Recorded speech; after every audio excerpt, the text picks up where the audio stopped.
Hello everybody, this is Fernando for the latest Cryptids and Monsters news video. Well, how about this? Two newsworthy items, both coming out in relatively the same time, days within each other, associated in this case with the Loch Ness Monster. So I know a lot of you liked to have me talk more about one of those all-stars, in this case the Loch Ness Monster, and I guess I'll do so whenever we have something, whenever there's something to talk about on the news side. But in this case, I have actually two links to showcase about what I'm talking about here. For starters, there's new footage that showcases something in the waters there of the Loch Ness area that people believe, in this case especially the ones that took the footage, that they captured the Loch Ness Monster. I'm a little doubtful on it, only because yes, there are some unexplained matters with it, but on the other side, you don't really see anything, and I'll explain that more in a minute. And then the other bit of news is the fact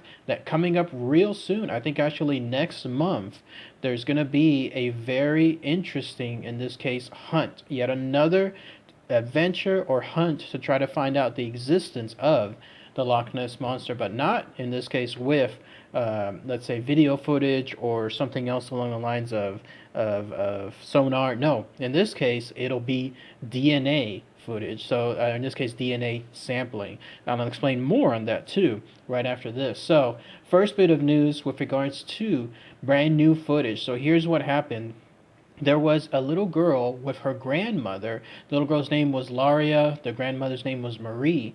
They were there in the waters there of the Loch Ness area, just going about, and then that's when they realized that towards the far distance they noticed some strange movement in the water. Particularly, it looked like there was a very long stream of something, very long in fact, considering the distance of it, that was bouncing off some other object in the water. In other words, something was there in the water causing it to break up, and it was enough for it to be very, very long. And you could imagine something like immediately tied to the Loch Ness Monster, who, with regards to all the interpretations of this creature, it's always very long itself. So, finally, and I've mentioned this so many times before, y'all are probably sick of me hearing this, but how is it in this day and age that people can see these things and not have their phones even with them to take pictures or to take footage? In this case, though, these two women, in this case the young girl and the grandmother, they did it. They actually whipped out their phones and they started to immediately take pictures. I harp on that so much because everyone has phones, everyone claims to see something, and yet nobody can take a decent picture. Here in this case, there is video, and I'll include the link for it below. It's from the Daily Mail website. It's the only one I could really find that showcases the footage in all of its glory, and you'll see what I mean. So they captured it. It's in crystal clear definition. It's far away though, very, very far away, and there's not much really to see. In fact, you're just looking at a still of it. What you're seeing in the still is pretty much the entire quick footage. Something is in a far off distance, breaking the waves just very so slightly.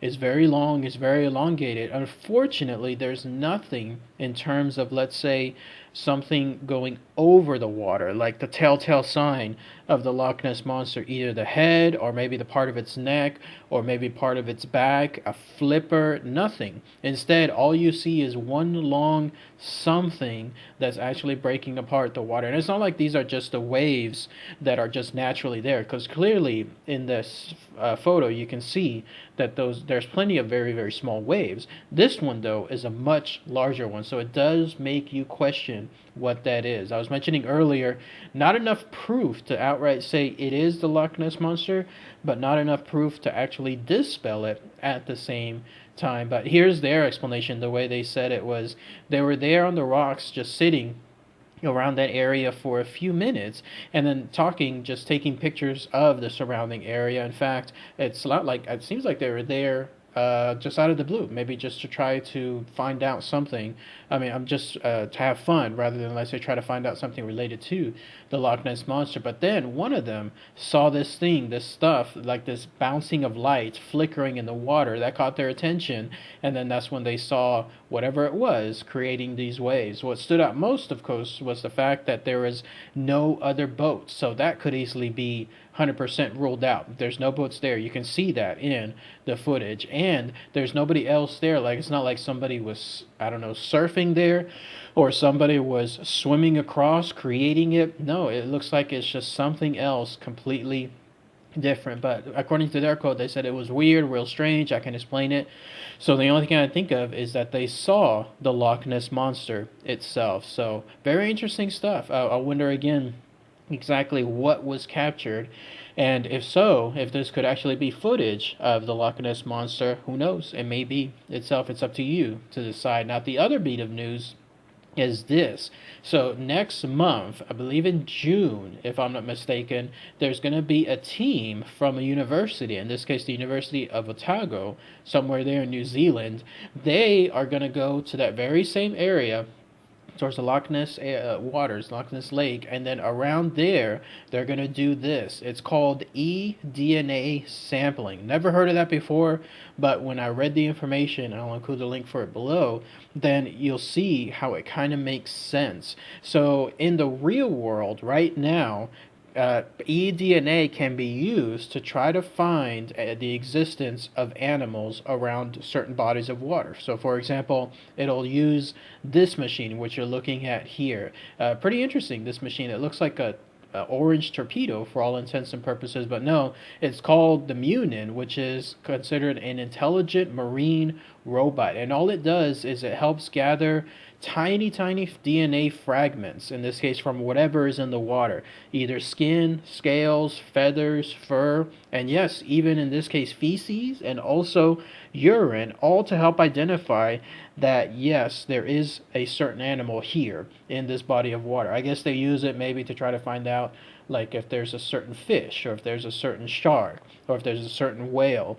And if they can't see it, then they'll use the surrounding environments in the water and all those collected tiny DNA fragments to certify it. So in this case, they're going to use that same machine and then try to find anything that stands out completely different. So whatever they find there, they will compare it against, and this is their quote, hundreds of thousands of different organisms in terms of their genetic sequences. So they're going the full gamut here. Like, they are absolutely going to compare this against probably every known collected DNA sample of anything within the waters, and then try to see if they could find anything that stands out. Obviously, if they do, like if there's something that just comes up like 50 question marks on the DNA machine, then they'll know they're dealing with something that is not classified, and this could actually mean and certify the existence of the Loch Ness Monster. The problem, though, of course, is it's just a printout. It's just something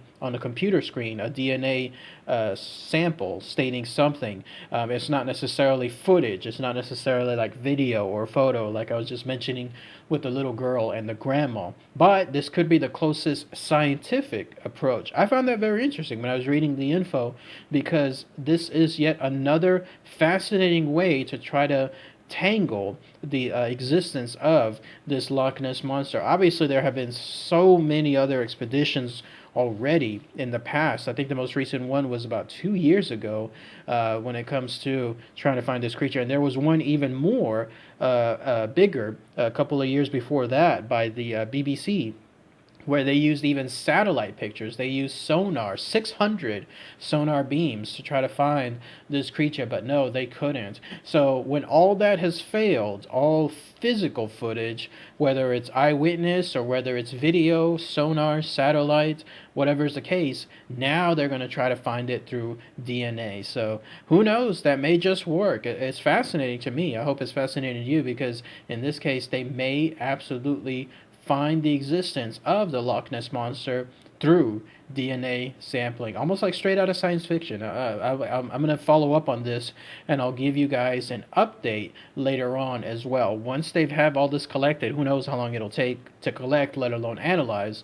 But whatever is the case, once that happens, when the results come out, I'll definitely let you know. So, but that's it. What do you guys think? This is the 2-bit of news updated with the Loch Ness Monster. Pretty interesting stuff. It's one of my far off bucket list to go to that location, to that area, the Loch Ness Lakes, to try to see the lakes in person. Because, as always, everyone always dreams that they can try to capture this creature, any footage of it somehow. But to this day, it still remains elusive as ever. So it'll be interesting to see if anything else comes out in the future. So, all right, everybody. Thanks again as always. Take care. Bye.